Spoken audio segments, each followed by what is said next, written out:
Support for this episode of the PowerCast comes from Mark Bell's Slingshot. Check out the all-new website at howmuchyoubench.net. Bench heavy with no pain with Mark Bell's Slingshot.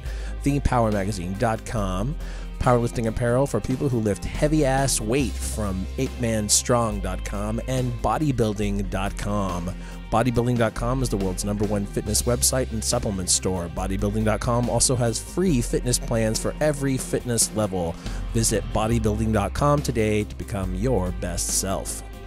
This episode of the PowerCast gave we three hosts a chance to catch up with each other and talk about some recent events. We talked about a number of things, including a meet some of our gym members recently competed in, a crazy Instagram video from Barbell Brigade that you really need to check out if you haven't already, the sad situation of the mass shooting in Orlando, and a great loss to the strength community, the passing of Chris Moore.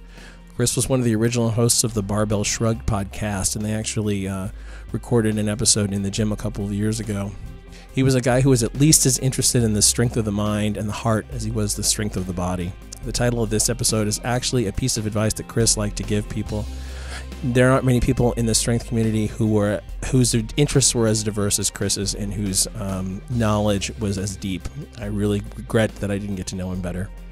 The world can be a scary place. Be kind to your fellow humans and enjoy number 152. Just like this podcast, being kind costs you pretty much nothing.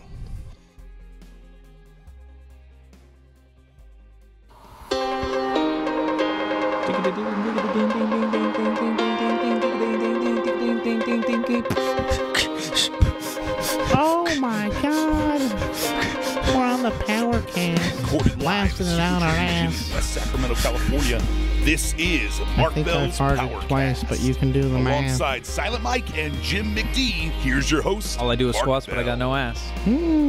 Squat, squat, squat all day long. Squat, squat, squat, and sing a song.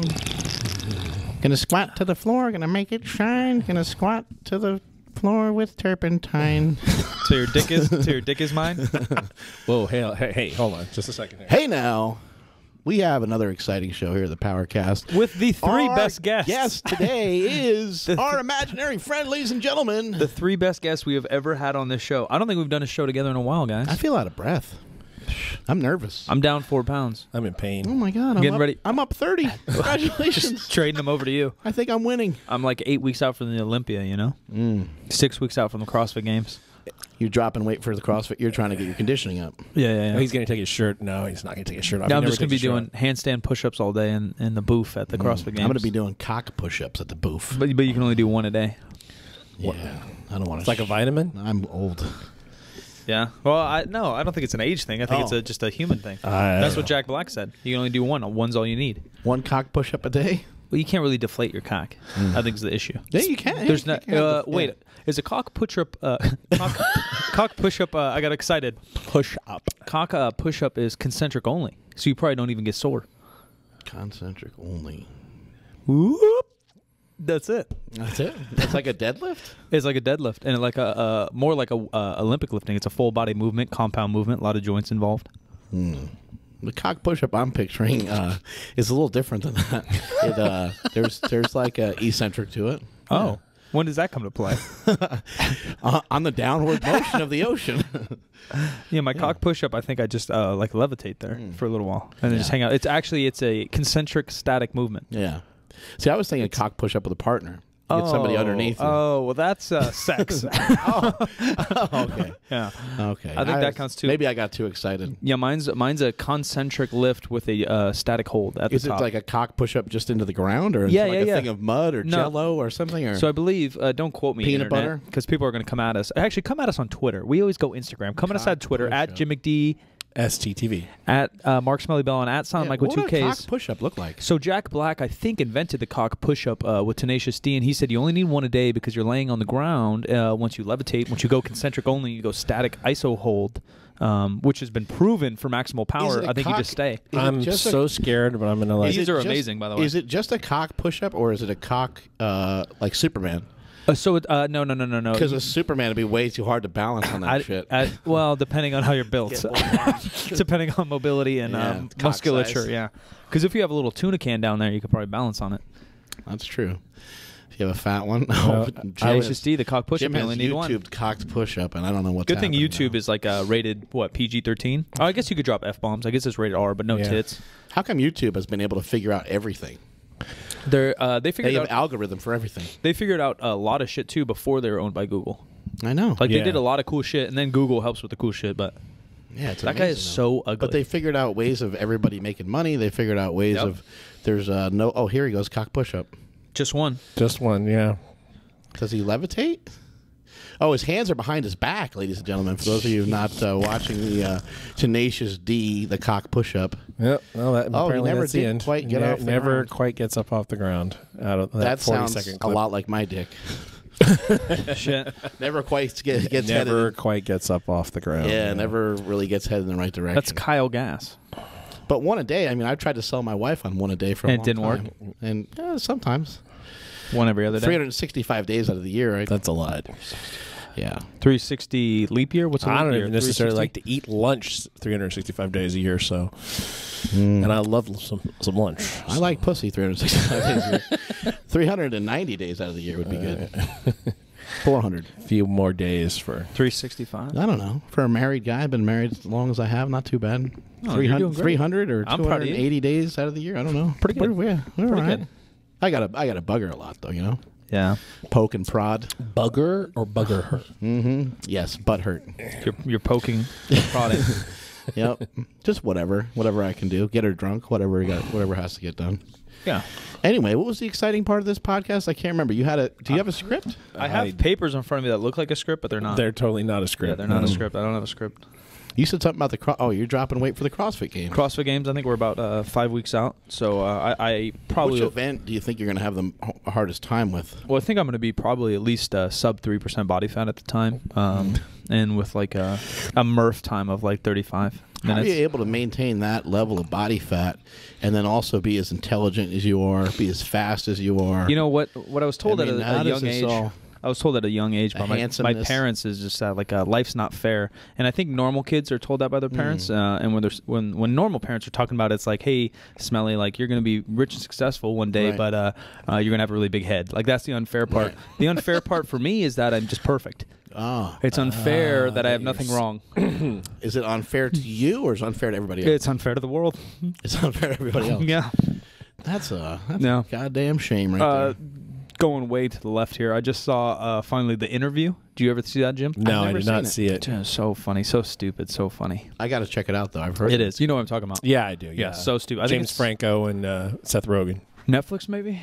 I don't know where I Yeah. saw it, but it's so stupid and so funny. It's super like Pineapple Express type humor. Yeah, I got to Yeah. check It's that good. shit out. But they talked about Kim Jong-il not pooping or peeing, and then they ask him like eye to eye, like, so you don't have an asshole. I was like, that's amazing. Yeah, what does he do? Because he's a god. He's got to poop it out his mouth. Mouth pooper.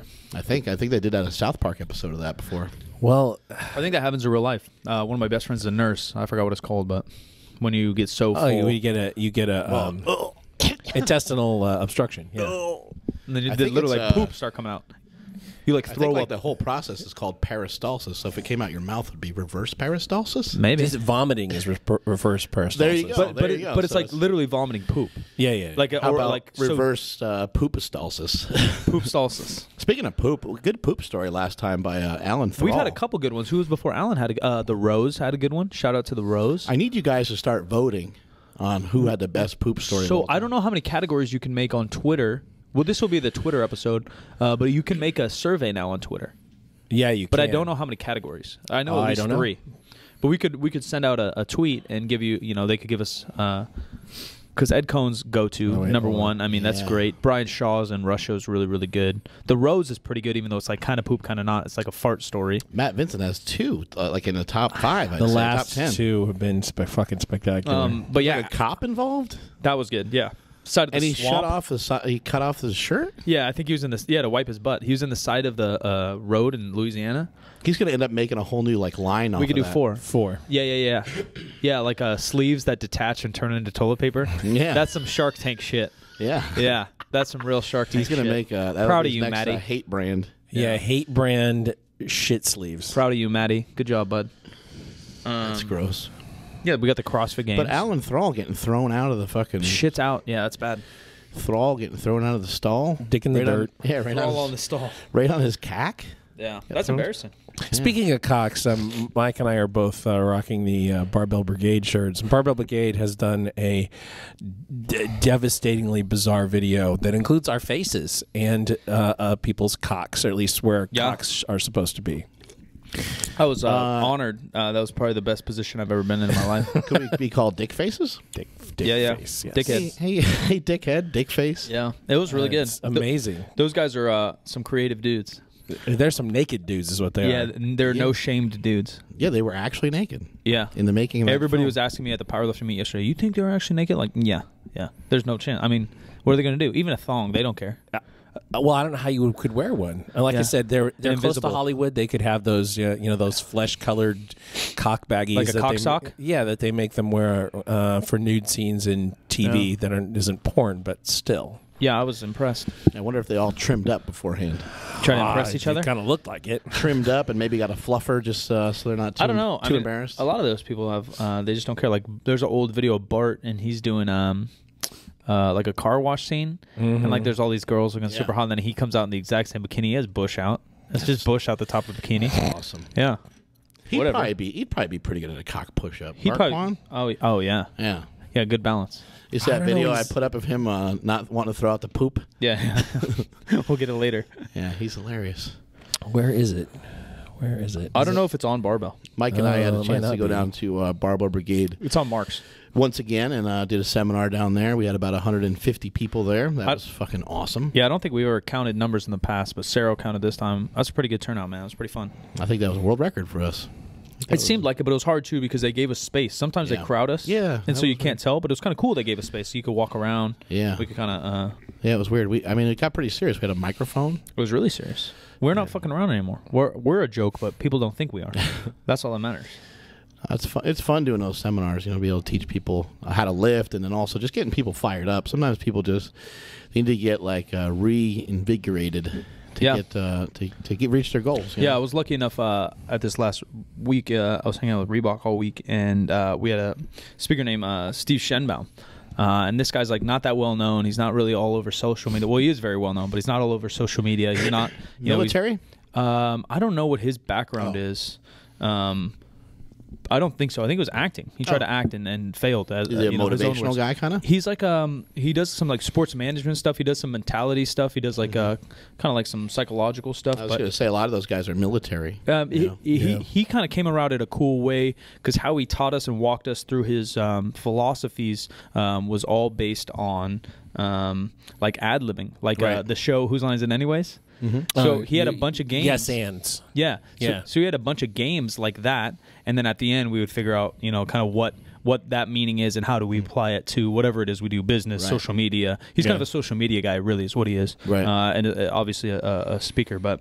Then I'm like scrolling through his Instagram, which isn't that big in the scheme of things, and he's hanging out with like Cam Newton. Oh, that's cool. talking to Cam. Like he's the underground guy that's doing legitimate stuff, which is really cool. Well, that's actually a big thing with some of the best coaches in the world, and even some of like the best doctors in the world. They might not be known like, they're known for what they're known for, and then they're kind of known within a smaller community, but they don't.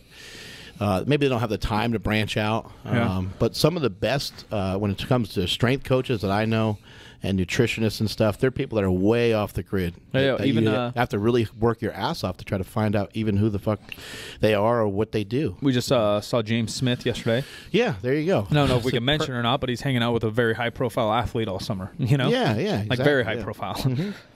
Yeah, he's he gets paid to do that kind of stuff, regularly, and he's doing some work with the Niners and stuff like that too, and it's neat to see, and it's deserving, Right. But sometimes people have a hard time understanding the value of somebody like him, Right. especially him because he is the thinker, Yeah. and But I would say the opposite too is some people don't see the value in what we do. right, Yeah. It's all kind of a mixed bag. Well, it was interesting talking to him yesterday. We were talking on the same exact path. I mean, the stuff that we were talking about was very similar. Obviously, he's got the more science background. And he's going to be able to tell you about studies and the way that these people trained, 50 years ago, and he's going to be able to recite all the stuff. But in the end, it's about training hard. Yeah, and getting better. And it's about wanting to get better, like really, really having the desire yourself to get better. And then also trying to create an environment where other people can help pick you up, too. Yeah. Because ultimately, that ends up being the biggest thing. If you're a track athlete, and you have 3 other people to train with, and they say, hey, let's see who can jump the furthest today, and you challenge each other. The next time you see you can sprint the fastest. Next time you can see you can get up the hill the fastest. Is that the best way to train? Probably sounds kind of chaotic, but those people are going to be good if they're really hungry for it. If they really want to train together, they're really excited, and they get each other excited about training. They try new and different things. Yeah, all that's cool. But what's cool to me is like that guy knew exactly who I was, which kind of blew my mind. I knew who he was, and I've read some of his stuff. But he's like, "Oh yeah, the stuff you guys are doing over at Super Training is super cool." And I know we have a similar circle, but start to get that more and more. You start to see impact. Yeah. You met him though? I don't think so. He was at the old place. I don't know if about 2.5 years ago. Yeah, I don't think I have. He's been. I might have been silent Mike and not allowed to meet him. No, we'd already started the podcast. Oh, we're actually right at the beginning of the podcast. So yeah, maybe it hadn't launched yet. So it was about 3 years ago. Don't worry, everybody. We'll have him on here at some point. Yeah, that'd be very cool. Very cool. Yeah, I'm starting to try to line up guests for us. I met a bunch of cool people. On that same note, what Mike was just saying, I think that it is important that you know who's in our community, and even who's like just kind of a little bit lurking outside of our community. Yeah. And if you don't, then you're making a big mistake. Put some respect on it. Yeah, you should. Yeah. You should respect what we're doing, and you should be paying attention. Not just us, powerlifters should know who Bart Kwan is. Yeah, and every powerlifter in the game should know who Bart is. And Bart knows who every powerlifter is. He's a nerd. He's a student of the game. Right. It's not like he's out here fucking around. He likes other people with YouTube channels that want to get better. They should know who Omar is. They should know who Bart is. And they should sit there and scratch their head and say, how the fuck are these guys doing it? What are they doing differently? They should also respect the fact that these guys are able to build up such a big following, rather than sit there and go, oh man, these guys don't deadlift 700. I don't get it. They're not the ones doing that either. Like, I'll give an example of both, right? Omar hangs out with Brad Schoenfeld, the probably top scientist in terms of like hypertrophy and strength training. So the guy's a little bit older, but he's done multiple studies on all this stuff. Jeremy Hamilton. Yeah, obviously. So on the legitimate side, he's hanging out with Jeremy Hamilton every day. And then he's good friends with Alan Aragon, Eric Helms, Alberto Nunez, all the sciencey guys. He paid his own way to come here and visit us. I mean, he makes it happen. And Bart, same thing. Neither of them say they're world record powerlifters, Right. Bart pays his own pocket to go to a Shaco seminar. He pays his own, way to have me and you go hang out and picks our brains or whatever it may be. Like, it's not like they're out there saying, oh, I have 300,000 subscribers, that makes me the best powerlifter. Right. Yeah, I had this conversation with Stan yesterday because you made some suggestions for people to talk to potentially collab with, and so did I. Oh yeah. By the way, Stan the Rhino Efforting, everybody's doing Rhino Rants. Make sure you check that shit out on his YouTube channel. It's awesome. He's learning very quickly how difficult it is to continually feed content. You start to run out of ideas to the world. Yeah, it's hard. It's really hard. But like some of the people he hadn't heard about, but that's not. It doesn't mean that he can't give them respect. You can tell them what's up with it, what's up with them, and he's like, oh, I totally get it. I understand why that person would be popular. We're talking about Brandon Campbell. It's like he's just like. It's just it's who he is. He's reasonably strong guy, but it's his personality that you watch 3 videos from Alan Thrall, and you're going to quickly understand why he's popular. Yeah, or listen to the podcast. It's very simple. He's got like shots in between him talking about squats of him shitting in the woods. Yeah. I mean, it's like he's getting your attention. He's finding ways of getting your attention, keeping your attention, and making you understand and be able to digest exactly what it is he's talking about. He's not coming on there saying, hey, I'm the best squatter in the world. He's saying, this is how you should squat. This is how you shouldn't squat. And even in big letters on the screen while we were watching it when he was here, you can see what was going on without even hearing the audio, because it said wrong and it said right. This way is wrong. This way is right. This way is wrong. This way. And it was things that were very wrong. There's a lot of different ways to lift. But the feet were pointed out excessively too far. The feet were pointed in too much. Their knees were caving in way too much. The back was rounding, and so on. So he had very distinct ways of showing you, how to execute the lift. Yeah, I don't know why there is kind of this chasm with a lot of that, from whether it be lifters or scientists or article writers. All that stuff's very particular. Like some of the guys that write all these famous articles on whatever websites. Yeah, like they're arguably never the best lifters. Right, and they're arguably never like the best content creators in terms of YouTube or whatever else we do. You know, like our goal here is to put out as much information on every fucking platform possible, right? Like that's what we try to do. And other people are like categorized, and then they hate their other category, similar to back in the day. Bodybuilders hated powerlifters, powerlifters hated weightlifters. You know, there's just no reason. I don't think you can afford that anymore, really. Maybe. Really, I don't know. I mean, unless you're just playing one against the other to create, you know, buzz and popularity for yourself. But that's another thing I was talking to Stan about is that these other folks have figured out what you don't know, and but not everybody is good at everything, right? And like, I mean, why not learn? Yeah, not everyone could be a messenger. You know, not everyone can Omar's great at it, right? Alan's great at it. Yeah. Well, I mean, I know people who've written successful books who don't have much going in terms of other media. You know, and like just can't conquer it. They're out there, but they just don't catch. And go back to like our network and better fucking recognize, like, joking or not, like we've known this for a while. You know, guys like Joe Ken, literally NFL strength coaching edition. Like he watches our stuff. I'm not saying we teach him like he's a fucking genius, but he watches our stuff for a reason. I was just hanging out with fitness director of Men's Health this week, and his media guy, Mike's his name, is like, yeah, man, listen to PowerCast all the time. You know, like they're on it. They have their gifts. They're more in this mainstream media world that we're not in or whatever, but they pay attention to what we do. And Mark was reading Men's Health the other day, Casino's on it. You know, like it's back and forth. Like the real cream recognizes each other. Yeah, the purity of everything. You're not always going to have environments where you can see 6 or 7 guys bench over 400 pounds, a few guys benching over 500 pounds, you know, a handful of guys in the same day. We had 3 guys deadlift over 700 pounds in the same day here at Super Training not too long ago. We got some guys doing some pretty cool things. There's other gyms in the country that have, you know, outstanding athletes as well. But here you get to see 30 different styles of athletes when we post videos and stuff. And so I think that's what people enjoy about it. They get to see all these different body types lifting. You get to see somebody who's 5'6", you get to see somebody who's 6'6". Yeah, and we're decent at verbally explaining, showing, teaching those things, where some of these other gyms that probably, you know, wherever fucking KK trains, I'm sure there's beasts that pull 700 like nothing, but they can't necessarily put out the content platform and communicate like we can. And using an athlete like KK as an example, Constantine off for those. Yeah, he's set world records. He did an all-time world record deadlift without a belt and all kinds of different things. For that guy to be a coach, the only way for that guy to be a coach is to be a coach. Right. And for him to see hundreds and thousands of athletes. So I have no idea if he coaches people or not, but my point is he can't only be good by just lifting heavy. Yep. And you can't only be good by just being a coach. Yeah. You have to do a little bit of both, and I think that's what people like about watching some of the stuff that we put out. No, I think so too. Well, part of it too is that from the beginning, this is kind of what we intended.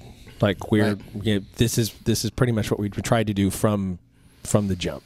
Right, from day one. Pretty much day one, yeah. I mean, that's why you have to really respect what Barbell Brigade's been able to do. Because 400 members. Yeah. It's a powerlifting gym with 400 fucking members. Yeah. It's unbelievable. 3 years ago, nobody knew who they were. You can't make money off powerlifting. Don't ever have a powerlifting gym because you won't be able to sustain it. You'll have to shut it down in a couple of years, right? Like those are all the things that we've heard, right? Yeah. They've been doing fine. No. And we've made this gym free. And we said, fuck all that. Doesn't really matter. We're going to figure out a way to make it work anyway because we love it. Yeah. And that's the cool thing about getting around all these different people. Bart loves powerlifting. Bart has a powerlifting meet at his gym this weekend. Yeah. Which will be... last weekend. Yeah, exactly. Yeah, he has a powerlifting meet coming up. He doesn't have to run a powerlifting meet to, like, make money, to make rent. No. Yeah. He's running a powerlifting meet because he fucking loves it. His gym's going to get trashed, and there'll probably be more negative than positive things that come from running a powerlifting meet just because there's a lot of people in your fucking gym. Yeah. Somebody's going to put a hole in the wall like Alan Thrall did here at Super Training Gym. Alan Thrall put a hole in the wall? He dropped the deadlift jack. I think he wants to stick his dick through our wall.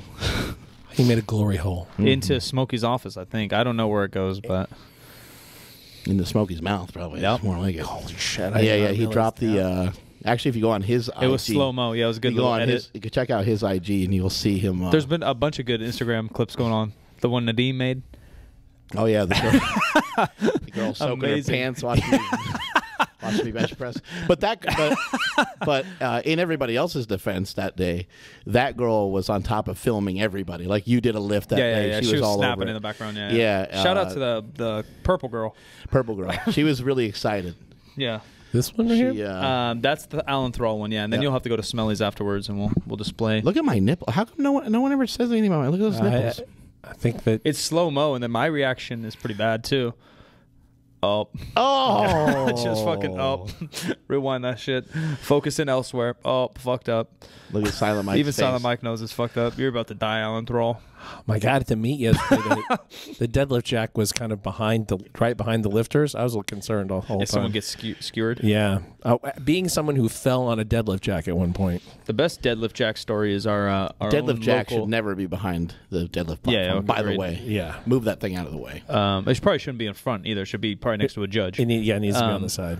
But the best deadlift jacked is our mini deadlift jacked, and our mini 165 lifter fucking little person kicked it across the room. Oh, Ryan yeah, Spencer, yeah. this guy's the calmest guy in the world. Yeah, the misses a deadlift the or something. midget kick, and then he admittedly hurt his back by throwing that funny kick. He literally kicked it across the whole room. Probably stubbed his toe.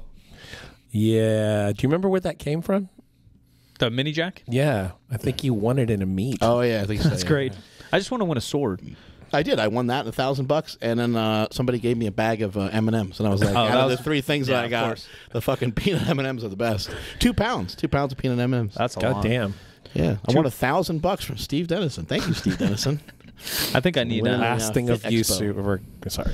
Yeah, we need to win a sword, and then we need an 8-man championship belt. I don't know where the fuck that is, but Yeah, sometimes at powerlifting meets they give like teenagers swords. yeah, that's not smart. Yeah. A teenage like powerlifting meet, they're handing out swords. You're like, I don't know if that's. I remember Mini One getting 2 swords. Yeah. Really? I don't think that's And that an popular axe? anymore. A big axe. That's a bodybuilding thing originally, yeah. Well, yeah, he was in a Wobdle meet. I need to go do Wobdle then. I need to win a fucking sword. Is there any local? There's probably no NorCal Wobdle, huh? I don't know. I just want a To say the sword. truth, I don't know. Dude, what the fuck's up with this maniac in goddamn Orlando? Yeah, I don't know, shooting up, shooting up a gay nightclub, right? Yeah, I think everyone's going to know more about it than we do at this point by the time this goes up. Yeah, But probably. it's just a fucked up situation. They think related to ISIS. He apparently pledged allegiance to 911, on 911. Yeah. Weird. To a 911 operator. Is that just like a lame excuse people can use now? Like, oh, well, I'm... Maybe. Yeah. I think that the deal is the guy, it's like, obviously he had to be mentally ill in some way. Yeah. Well, I think all of it is like a gang mentality is such a psychological thing where you're a part of something and then you feel powerful. Whether that be in a positive or negative But manner. they're calling him a lone wolf. Yeah. You know? Yeah, And they're not claiming him. And they sort of did after the fact, but like the San Bernardino one's the same kind of deal. It's like people who self-radicalized. That guy had been here forever, right? The Yeah, and Bernardino his guy had been here wife. for like And 15 years. They left the fucking kid behind. I think don't understand. your brother Bohr posted something on his Instagram where the ex-wife of this guy in Orlando, the shooter in Orlando, comes out and says like, "Yeah, I think he was on steroids." Oh, yeah. Like what the fuck? First thing, it looks like he didn't lift. Two, I know I don't look like I don't lift, but one of the pictures he looks pretty jacked. oh really? Yeah. I just saw a couple clips on TV. I was like, what the fuck? So weird. All of it's weird. It sounded like he was well over prepared. Like one assault rifle, pistol, arguably explosives, and some other shit. Like that's just insane. Yeah, he said explosives. I don't know if he really. Yeah, it's so insane. I got to see Joe Rogan do some more stand-up this weekend. I took Jesse Burdick to go check it out for his kind of like a bachelor party type thing. Jesse wanted to keep it low-key, so we didn't go too nuts. But we just went and saw Rogan, and Rogan was talking about somebody that broke into the White House. And he was talking about how this guy got caught like weeks before. He had all these weapons in his car and all this different stuff in his car. And nobody did anything about it. And then he ran across the White House lawn and broke into the fucking White House. Yeah. But Rogan's like, I picture this guy, wanting to die, like death by cop type deal, like the guy was trying to kill himself. Yeah. And he goes, I picture the guy with every step he was taking saying, I'm going to get shot. I'll probably get shot right here. Yeah. I'll probably get shot right there with every step that he took. Then he gets to the front door of the White House, and for some reason it's open. And then for some reason when he open the White House door, the only person there protecting the White House is a woman. And he fucking knocks her out, and he goes running around like crazy in there. It's so weird. Yeah. How is that even possible? Yeah, I don't know. He was talking about like equality and stuff, and it ended up being really, really ended up being really funny. He said, he says, there's not equality amongst men and women. He's like, men are stronger. He's like, there's not equality amongst men versus other men. He's like, No. he goes, I know this because Shaquille O'Neal's dick is right in my face when I stand next to him. He's like, if the White House was under a Shaq attack, he's like, I'd be fucked. It's true. It was pretty funny. But anyway, yeah, these kind of people, I just don't. I don't understand what's happening, where people are shooting up fucking movie theaters and all this kind of shit. Dude, It's this just was wild. biggest shooting ever. Biggest, yeah. 37 people or so at Virginia Tech and 50 or so here. Yeah, I think it's 26 at Virginia Tech. Yeah, so that's this insane. was pretty much double, almost double. Insane. Yeah, I think that's really the issue. It's insanity. It's mental illness. It's different flavors of mental illness. I mean, I don't want to get into a whole political discussion about guns. Yeah. I'm perfectly fine with responsible gun ownership. I will say that much. Agree. But fuck, some of these people are clearly like, if you want to kill 50 people, there's something wrong with you. Yeah. And who knows how or why, but it's happening a lot here. So It's let's find a happening- way to fix it. Yeah, it's happening a lot. It's Yeah, happening a whatever. whole lot. I don't know the answer. Otherwise, I'd be in politics. But Yeah, we need to fix it. I don't know the answer, but there's got to be one. It's just escalating. Yeah, the movie theater was fucked up too, though. Yeah, it was a Batman 7 Yeah. years ago or something. That was fucked up too. Yeah, Dark Knight. Yeah, I think it was Dark Knight Dark Knight. Rises. Yeah.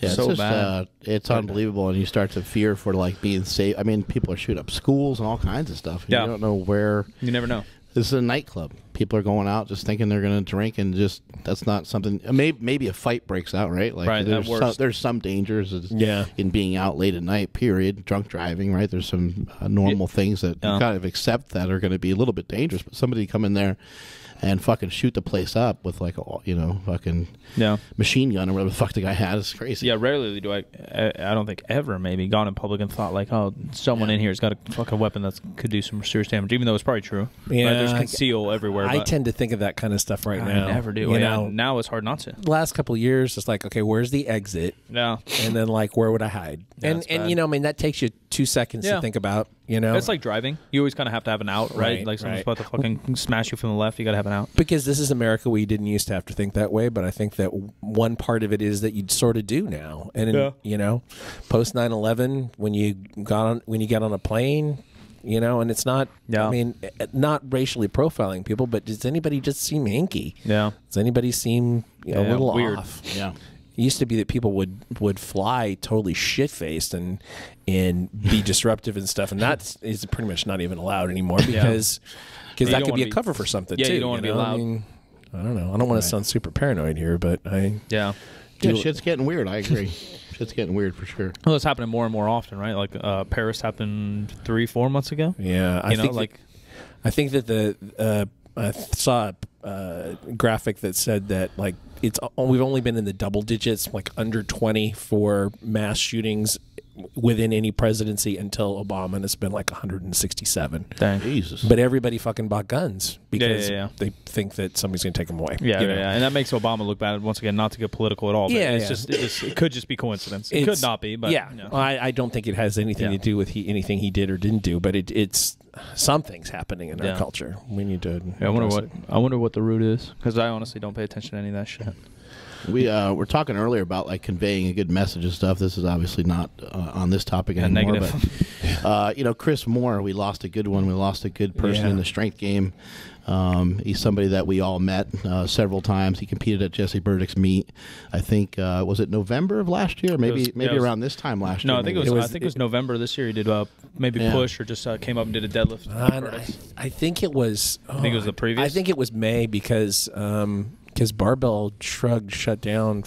Oh, maybe in like November. I for those that don't know, he was the one of the 3 hosts Co-hosts, of Barbell Shrugged. Also a former powerlifter. Yeah, he was a good dude, and somebody that came over to my house. Yeah. You know, him and a couple of the other guys came over to my house. They filmed some stuff in there.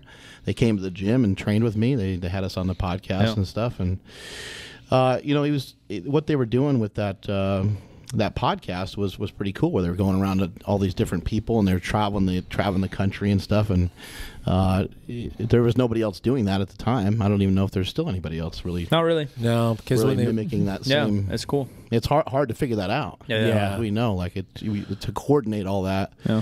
And to have all those moving pieces, all those moving parts, is not easy. But you know, seeing him die at such a young age is just it's just really wild. I think he's like 37 or something. Yeah, I think like it was that. 36. Yeah, I think it was 36. 36, and it seems Just like I think just turned 36. yeah, it seemed like he's in the best health of his life, and you know, his Just had labs done. Right. Apparently was good shape. yeah, leaving his wife and kids behind is a really unfortunate thing. I think they moved to the UK, right? They moved to Amsterdam. Moved to They were in Amsterdam. Holland. Yeah. Jesus. Yeah.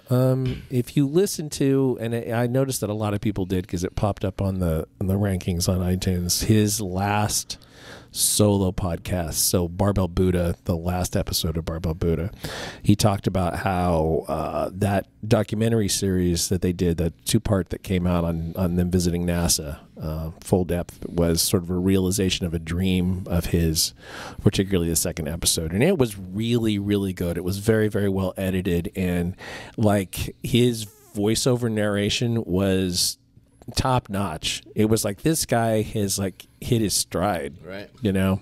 And then he talks about all of that, and he gets actually very emotional about sort of a turning point in his life. And apparently, like, he parted with the barbell shrug group Yeah. right before, and had moved to Amsterdam, and he was starting a production company with the woman who did the editing for that Full Depth series.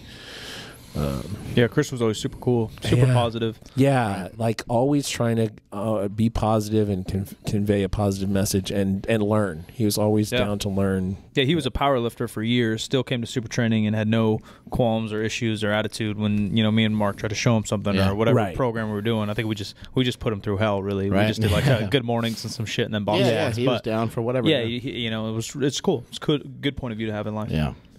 He, I spoke with his wife. I got his number from Jim, his wife's number from Jim, and just contacted her and just kind of let her know, you know, like, you know, just gave her a little shout out and stuff. And I said, you know, is there anything you would want anybody to know or do or whatever? And she said, you know, just basically just share words that Chris would share with people. He wanted to share strength with people, and that's what we're always doing here. So, Right. And then also she just gave me like a favorite quote of his, which is cool but very morbid at this time, and it kind of reminds me of my brother's quote a little bit in some ways. But he said, "Find what you love and let it kill you." So that's Chris Moore's favorite quote, and just giving him a shout out. It's an unfortunate thing to have tragedies like this happen in our sport, but death is part of life, unfortunately, and it's just shit that happens. Stuff that we end up dealing with. Yeah, it's never easy. Never easy. Shifting some gears here. My wife's all fired up. She's going out to New York to go to see Hamilton with my father-in-law. I don't even know what that is. You don't rap. even know? Oh, I don't Holy know. shit! You I don't know anything. Oh my You would god! like it. It's a musical rap, I'm down. hip hop musical rap. Yeah, obviously I can't play the audio because we would die. But Oh, is that what this is? Yeah, This guy's amazing, by the way. What's his name? Lin-Manuel Miranda. He wrote and developed. The thing. He's the music director. and the lyrics Yeah. for Hamilton. Have you seen his other videos where he goes karaoke with celebrities? I have not seen that. So he'll get in a car with a celebrity like Jennifer Lopez. yeah. Iggy Azalea, James whatever. Corden. Yeah. Yeah, that's what I'm talking Yeah, about. yeah, James Corden. Have you seen that, Smelly? Yeah. It's just so funny how casual he is. He's like, mind if I turn on the radio? And then just like I did that the other day to my homie D Jack. We're hanging in LA, and me and him were running people back and forth from the gym or not, hanging out. I was like, bro, you mind if I throw something on Spotify? And I throw the Meathead Millionaire on. I was like, bro, you just mind if I throw a song on real quick? That's great. And then his eyes light up and he starts jamming. That's great. Yeah, it's so funny. That's hilarious. James Corden is fucking great, and these are really I've seen a number of them. The one with hilarious. Adele is like All of them nuts. are so good because he's so casual. He's like, hey, I'm just going to put on my favorite songs. Is that cool? Yeah. And then he'll just play like Iggy Azalea and then they start rapping. But this one, he raps the Lafayette part of this song from Hamilton, and he just fucking kills it. He's funny. Yeah, he hosted the Tonys last night, which is, I think, I don't know if Halloween is gay Christmas. I don't know what the Tonys is, but it's another gay holiday. I don't watch any of it. I think we're going to take this time. A quick word from our sponsors. Just a shout out to our sponsor at bodybuilding.com, the world's #1 Bodybuilding. Everybody want to be a bodybuilder. #1 fitness website and supplement store. Bodybuilding.com has you guys covered for your pre, post, and intro workout supplements, and also one of the best forums within the fitness community. Everything you need for your gym bag can all be found on one website. Bodybuilding.com offers a variety of information on fitness, health, with articles and training methods written by the top-tiered athletes and trainers. Day-to-day routines as well as month-long training programs, including sets, reps, are all included, all for free.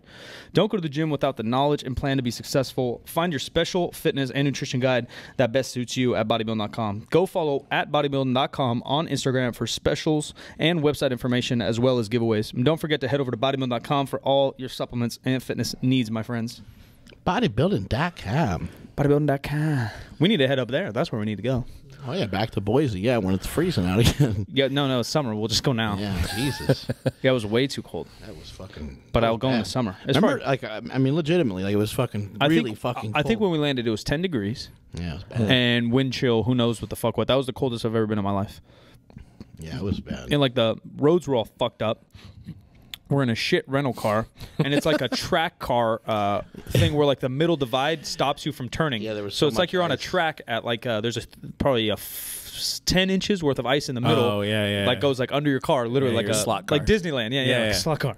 You know, it was Autopia. fun. We also, I think that was the first time we discovered a 1 pound Reese's Pieces cup. Oh my God, yeah, that's right. We found that bitch, and then we ate it during our workout. Yeah, that shit was good. straight insulin spiking.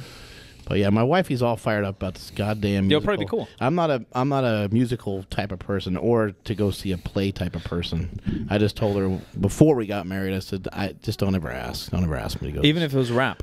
Yeah, even if it was rap. What was This does look cool, though. What's I'll the admit other one that. that's supposed to be good? Book of Mormon? But it's Book cool of Mormon is fucking hysterical. Yeah, Book of Mormon's written by the South Park guys. Yeah, I'd go see that. It is so funny. I saw it in San Francisco last year. Yeah, I'd see This that. looks entertaining and educational, which is pretty cool. Alexander Hamilton, I guess he just fucking did all kinds of stuff. He set up like the first banking system and all kinds of different Yeah, well, things. the thing that Hamilton did was separate the political capital of the United States from the financial capital of the United States. That's why it's in New York City, so because of Hamilton. Makes and then sense. fucking Aaron Burr killed him. Yeah, duel. Yeah, he got into a goddamn duel. Got How fucking awesome was that? murked in a duel, man. Yeah. We don't have duels anymore. I Didn't don't really think. say why he got murked.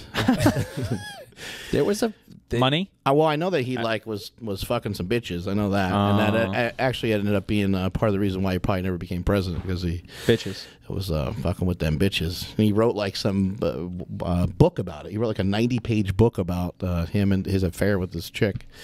I don't know if that Burr was probably given the same. You know, he was probably fucking the same chick, and then probably just Had a duel. they had a duel over it. Some shit like that probably happened. But They're I just don't know. jamming in there.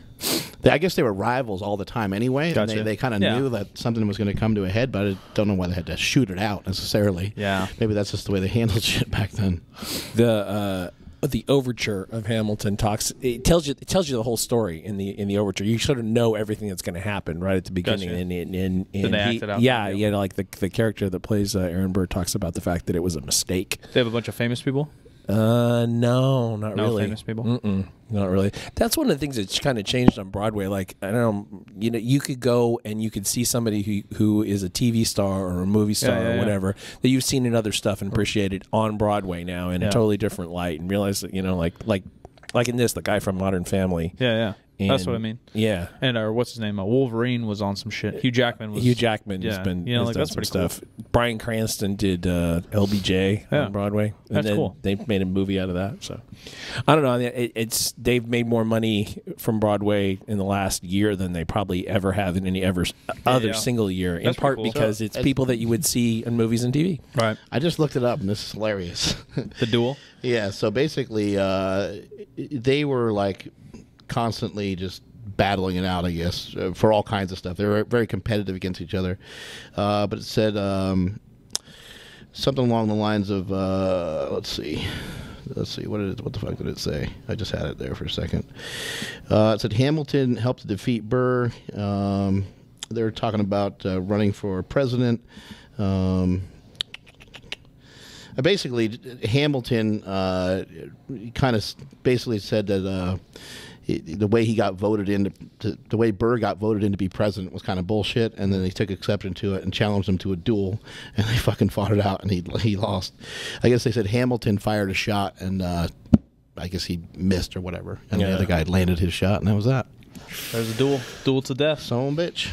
Never been in a duel in my life. He died the next day, it says. You remember that milk commercial where the guy's eating peanut butter and he's trying to answer a trivia question on the radio, and the answer was Aaron Burr. It's like, who killed Alexander Hamilton? And he's got peanut butter stuck to the roof of his mouth, and he has out of milk, and he's going, Aaron Burr. He couldn't get it out, huh? Nope, could not get it out.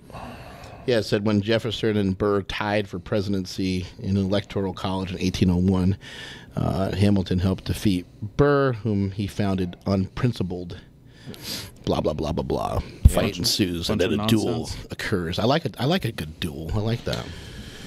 So we just had a powerlifting meet at Jesse Burdick's gym, CSA Combat Sports Academy, and we had our fat little Smokey. He competed. We had Lauren. What the fuck's Lauren's last name? Lolo Franklin. Lolo Franklin. Lolo Franklin.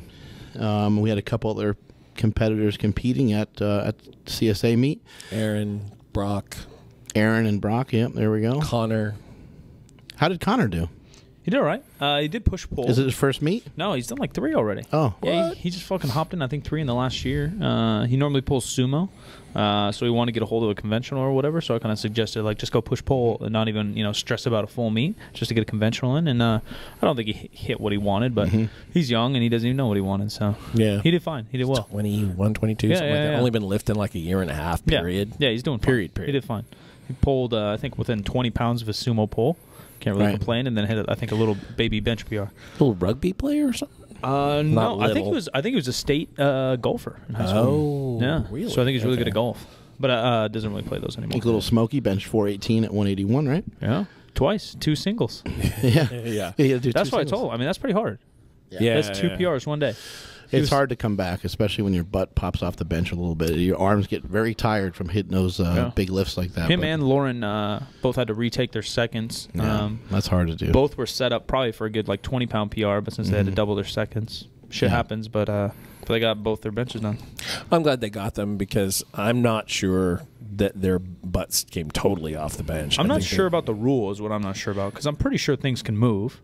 As long as there's contact down there. Yeah. No, you're not. Your ass is supposed to stay on the bench. But it can move if upper ass can move if lower ass stays. I don't know what these guys were looking at necessarily, but when I judge, if I see space, if I see that there's no longer any contact of your butt on the bench, which for me just includes your whole butt and not your hamstrings. Your hamstrings are separate from your butt.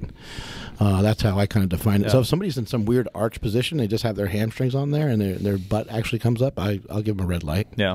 But if upper butt comes up and lower butt stays, you're good. Yeah, if the butt stays. What you're really looking for is somebody to actually cheat. That's the whole point of the rule. People lose sight of the rule book, and I've heard people make comments on the video, and they're like, "Oh, those pauses were really fast."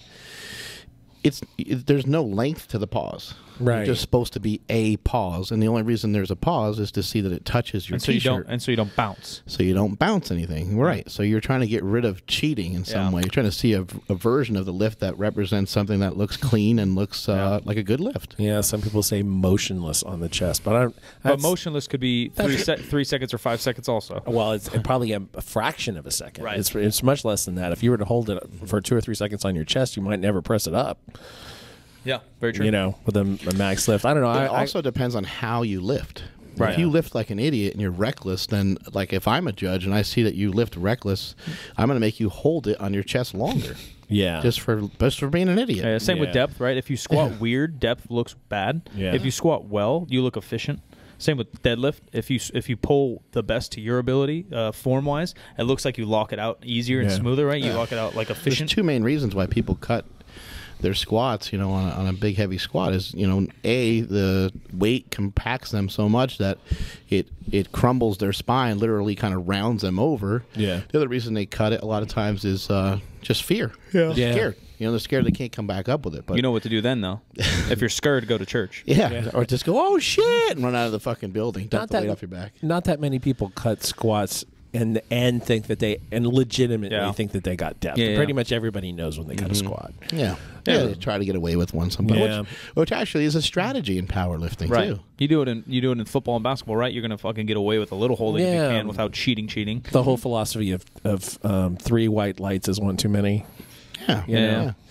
Well, I mean, you know, what if your goal was to squat, 500 pounds or 600 pounds, and you get to that third attempt, and you just decide, you know what, I don't know if I'm that strong, so I'm just going to cut it an inch or two higher than normal. See what happens. And hopefully, Yeah.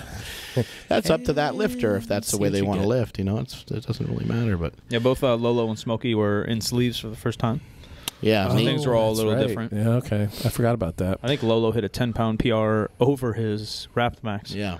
Oh, He did really well. He squatted 551. What is he? 6'4"? 6'3"? Yeah, 6'3". it's been a while since he did a meet. 242. Too, I think, Yeah, isn't it's been a good while because he ripped his bicep. it? Yeah. Yeah. Sadly, we saw He'll that be able to happen. squat 600 pounds. Probably almost Yeah. yesterday. Yeah. I mean, he smoked 551. yeah, it looked good. I He's mean, going to pull over 7 relatively soon. He too, pulled I think. 650. Yeah, 650. Yeah, and then But it wasn't benched that hard. 320 or so for PR. Yeah. He's got those long ass arms. Fat Dan has the smallest arms and biggest bench in history, and poor Lolo has the biggest arms with the Oh, smallest yeah, bench in yeah, history. he's got 20-inch arms, you bench 320. He's got huge arms. Good thing he's handsome. He's got huge pipes. Yeah. What are your plans, Mike? You were going to do the meet, but you had to pull out because your back got all fucking jacked up. What you got going on now? Yeah, I don't know. I'm gonna try to actually rehab it for the first time ever. I had a similar issue, but less severe last year, and I just kept squatting and deadlifting 400. I thought that was You can smart. try to kind of rehab it yourself, or you go to somebody, or get some help, or what do you think? First 4 weeks will be lose some weight Right. and not squat or dead. And just see what happens with that. See what happens, and then from there, if things can't get better, I'll find some kind of good ART, maybe even acupuncture. I think and people from are. there we'll go physio. I think people are terrified to stop squatting or stop deadlifting. I'm not happy with it, but yeah, I just know it has to be done. Well, I think that grand scheme of things, if you're talking about trying to do some of this for the long haul, that it's more beneficial than it is hurtful. And lucky enough, we have the pit shark here, so I'm gonna go ham on a pit shark. And I already started my lunges. Fuck around yesterday. with lunges and sleds and step ups and whatever the hell else you can get your hands on, right? So I was thinking 3 main movements will now be pit shark, lunges, and Bulgarians. So You we'll do might- that. Drop some weight. You might be able to build up your quads even better without squats. Yeah, the most thing that gives me hope is Dave Garcia, local weightlifter. Yeah. I don't know what he did. I think maybe bulging disc, maybe slip disc. Who knows? Yeah. He'd love the reverse hyper. Remember that guy lived on that thing. So he would and he would go nuts, like fucking 20 plates. yeah. Heaviest I've ever seen. When he hurt his back, I think he squatted around 600 pounds. Very strong guy, I think, nationally ranked and stuff. Yeah. Hurt his back and then just started doing belt squats over and over, but old school style with a dip belt and 2 plyo boxes. Yeah. Did that forever. As soon as his back was good, he came back and started smashing 660 pounds for reps and shit. Yeah. So obviously we're different people and squat differently, but what Mark said, if we can get a little bit of ham strength and quad development along the way, get a little bit more in shape. I might even try yoga or something. I just feel stiff, I keep really hearing stiff. that. Yeah. My neck is so fucked up right now. Actually, it started with my shoulder, and now it's my neck. And we were talking about before we started here that when you're messed up like that, then you end up sleeping on that side for some reason that you get worse. and it makes it worse. Yeah, I've killed myself sleeping before, throwing my shoulder just fucking out of socket and messed up my back and my hip and all kinds of stuff just from sleeping. Your You're neck, like, your what back, your pussy, and your crack. Yeah, my pussy crack. I feel like I need to put a tennis ball or something on this side so I don't roll onto it. I don't know. Something. I don't know. It's I don't just know how to fix killing any of it, but day by day. Sleep can be deadly. Is there anything you would change with the training that you did, or do you think just getting hurt is just part of because you're training for the meet and you're trying to say to yourself, all right, well, I did the last meet, did pretty good. My best squat's 573. 589. 589. Best squat's 589. I'm trying to squat 606 or 611. Yeah. I'm trying to bench 400 pounds. I'm trying to pull 700 pounds. Is there any way around it? Is there anything you would have done differently looking back at it? Or is it just kind of just part of the game, you think? Yeah, talk to Jeremy Hamilton a little bit about all that. And I think that's the most frustrating part is that if I'm not that strong, which I don't think I'm that strong, I think I lift pretty dang good when I'm conventional pulling, squatting, and benching. Form-wise, technique-wise, I think I'm pretty fucking good. So that's frustrating. Think again, pal. Yeah, I know what you mean. You put a lot of time into it, regardless of how great it looks. Yeah. You put a lot of time and effort into it, and you try to make it as best you can all the time. Yeah, I think my technique in those are pretty damn good. You know, top whatever % compared to my strength. Oh yeah, right. So scale of 1 to 10, forms maybe a 7. Right. Yeah, I'm a 7 or 8, and so I feel really good about that. Nutrition's really good. Sleep's normally really good. Obviously, I can't control travel, which we do a lot. But beyond that, I covered all my bases kind of deal, and then still got hurt. So that's kind of the frustrating part. The only thing I would probably switch is just I handled a similar amount of volume this cycle conventional that I did last time sumo, and low back probably just can't take that. Oh. You know, That's a good observation. so it's just a little tweak. Right.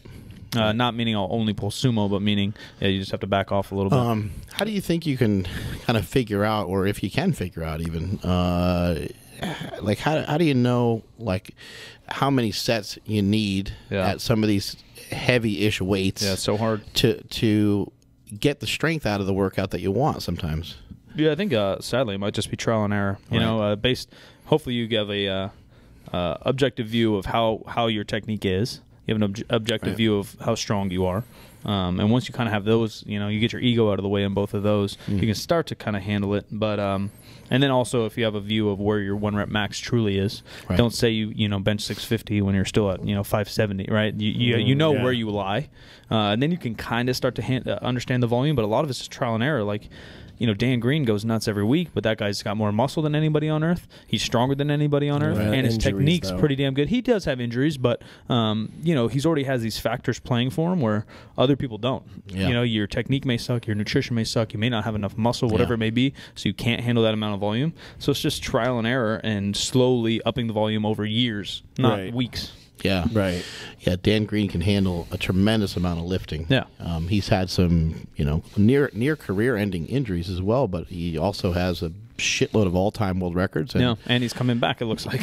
He's lifting like a maniac. Back with a vengeance. 70-60 deadlift for 6 or something. Yeah, he looks like a goddamn madman. He's doing great. And I think that anytime somebody counts somebody like that out, it's a big mistake. You got guys like Brandon Lilly, they're just going to hang around. Yeah, what that guy's doing, fucking hitting deadlift PRs.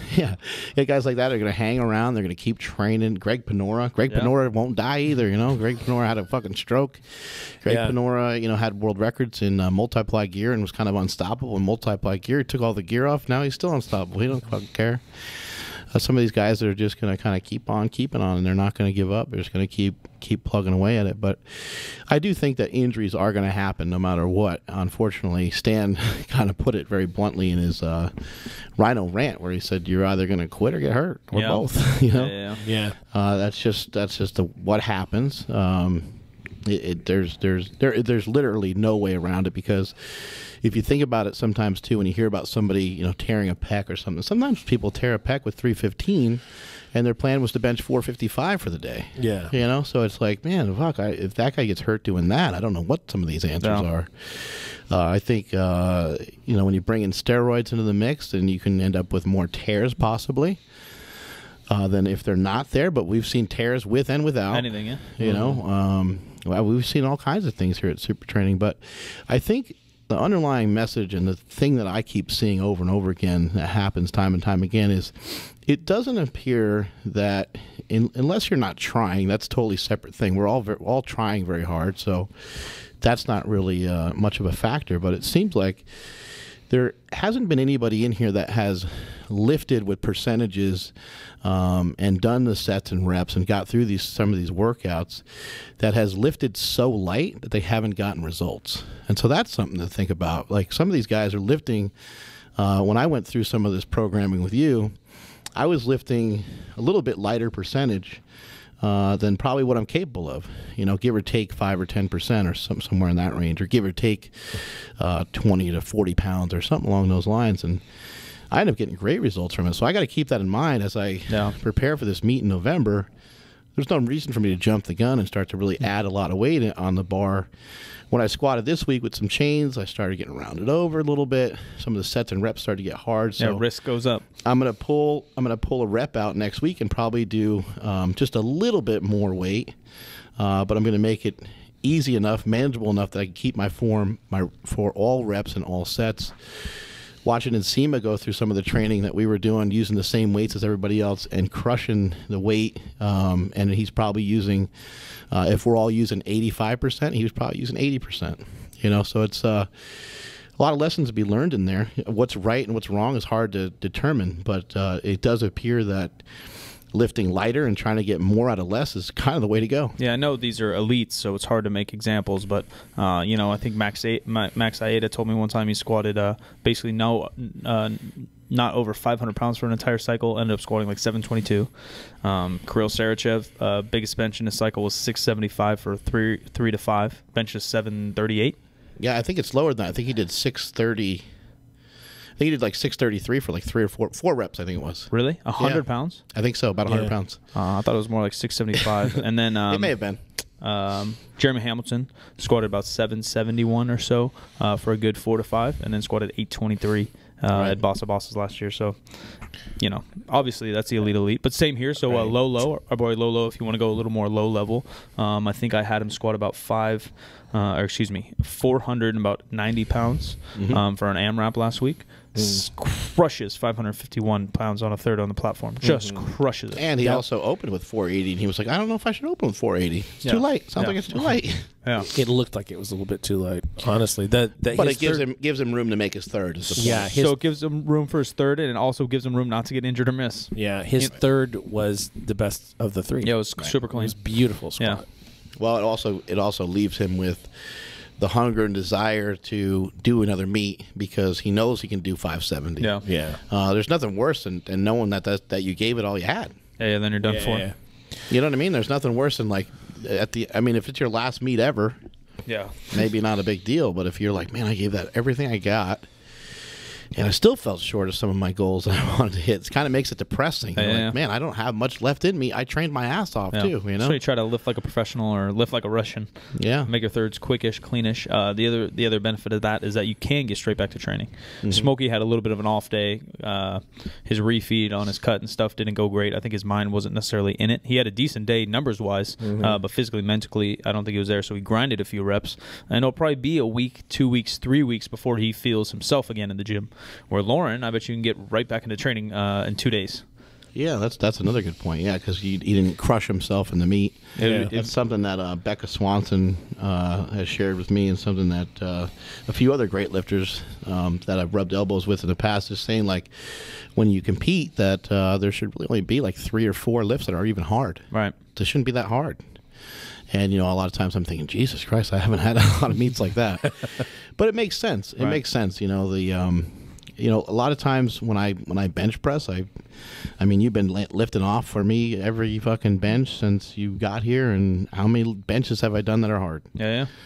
None in training. Yeah, hardly any. You know, with the exception of like maybe something's wrong or something's off, or something hurts or whatever, or something's loaded up with chains or whatever. Sometimes every once in a while, that's because they catch funny and suddenly. I mean, maybe it happened once, you know. It's rare. But it's hard to do that when you're not that good at a lift. I'm good at bench pressing, and I can load up a lot of weight, and I can kick everybody's ass, even if I'm not, going 100%. So it feels good. I'm still a plate ahead. I'm like, well, fuck it. It doesn't really matter. But on the deadlift and stuff, when people are ahead or people are adding more weight, it's hard to kind of stay in your lane. You're like, fuck, man, I want to party with everybody else. Yeah, I think that's common for everybody. And I think that's what's happening. You're seeing they're seeing other people on social media, and they're seeing these big lifts going on all the time, and they're thinking, man, I got to Pete Rubich deadlifted fucking 900 pounds, and this guy deadlifted 800. I got to figure out a way to catch up. And they get anxiety. They want to fucking lift like a bunch of lunatics. Couple steps back just to stay ahead. Yeah, and some people get all caught up at that at the very beginning. It's hard not to. And like not everybody's going to make the biggest impact. Right. Are you going to have a good time? Are you going to lift some heavy weights? Not everybody's going to be insta famous over it, Aww. Insta famous. Oh my god. That's what I live for. We got anything else going on? We talked about going to the CrossFat Games. CrossFat Games. CrossFat Gains. I think that's all we got. CrossFat Games is the next big deal. I think we'll be there all week, chilling. Next big thing. Lifting. That's about it. Anyway, I think that's it for me. What about you guys? I think we just wrap this. That's one it, up. and that's all.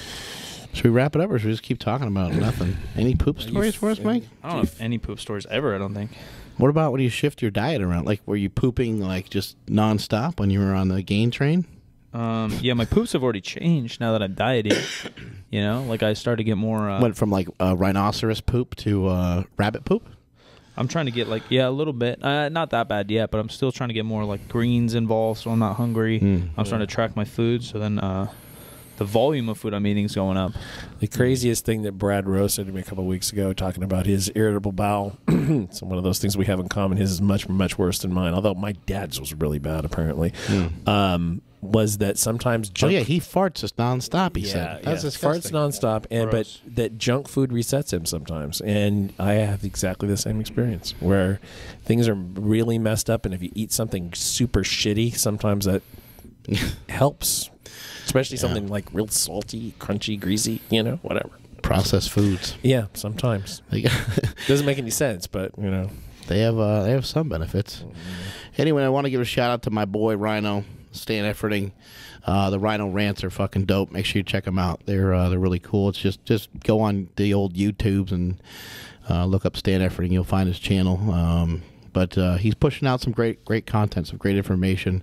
A lot of stuff to be learnt there. Make sure you check it out. And that's it for me. Multiply your hustle, multiply your muscle, and may all your shits be tapered. I'm at Mark Smellybell on Instagram and Twitter. Later. Just a big shout out to our guys over at 8Man Strong, bodybuilding.com, and Caveman Coffee for taking care of the three of us. I'm Silent Mike, 2K's Instagram and Twitter. I'm Jimmy D, STTV, everywhere that I would want you to find me. Follow the show on Instagram at Mark Bell's PowerCast.